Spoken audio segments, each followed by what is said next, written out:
Selanjutnya selawat jihad yang akan dilantunkan oleh grup Nasyid Al-Ashraf Daya Malikus Saleh Pantan Labu.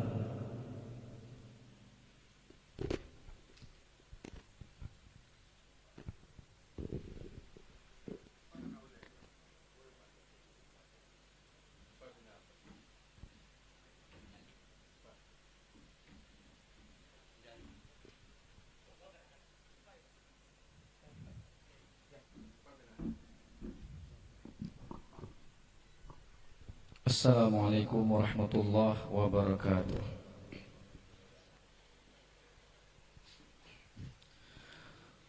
Allahumma salli wa sallim ala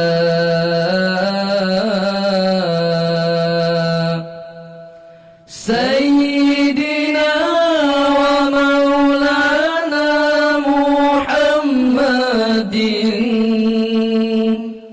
Allahumma a'izil Islam wal muslimin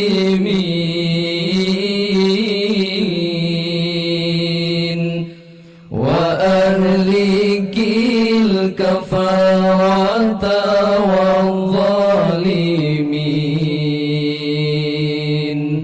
Allahumma a'izil Islam wal muslimin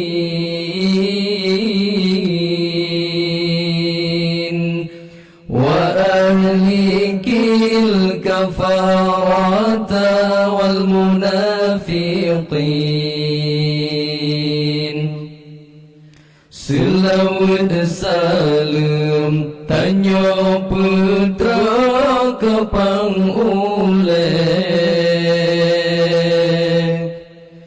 Pangulai alam Maulana Nabi Muhammad. Oh ya Tuhanku, Nabi bermegah ulang muslimin. Nepul anjo ya Allah kaum zalimin.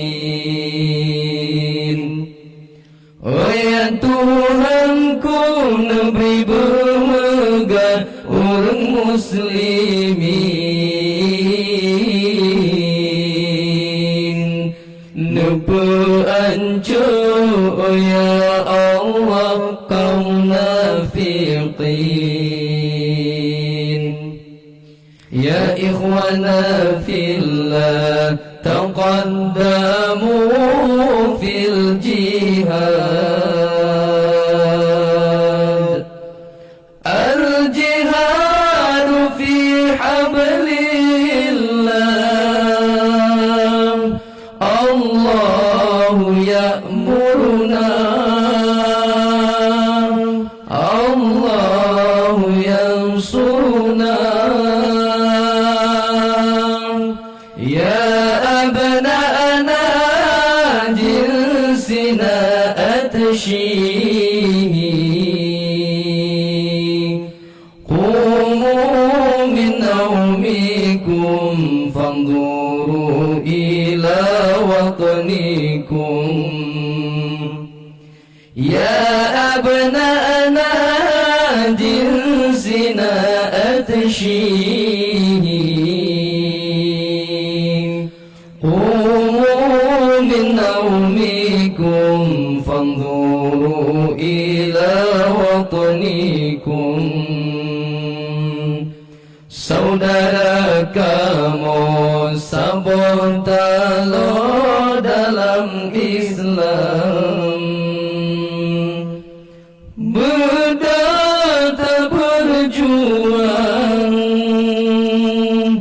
tabela agama Allah tolong getanya. Hai anak negara urang Aceh yang kamu kasih,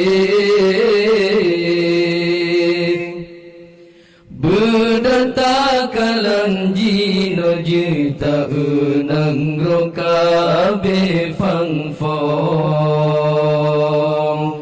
hai anu nang ro urang Aceh yang kamu kasih berdantakalan jino jita nang roka be phang phong الظالمون والنصارى مفسدون في الأرض لا تخاف ولا تحزن إن الله معنا الله ربنا يا أبناءنا جلسنا أتشيه حركوا يدكم لتنجح المستقبل يا أبناءنا جلسنا أتشيه توبوا إلى الله فإن الله تواب رحيم Orang zalim Nasrani di pehancur asabumo beta ya beta gundang Allah saja gentanya Allah pegentanya hai anu nang bro urang Aceh yang kamu kasih masa ukemu-gamunya gentanya tak pejolangkan hai anu nang bro urang Aceh yang kamu kasih taubat niba Allah rahmat Allah atugetanyo. Assalamualaikum warahmatullahi wabarakatuh.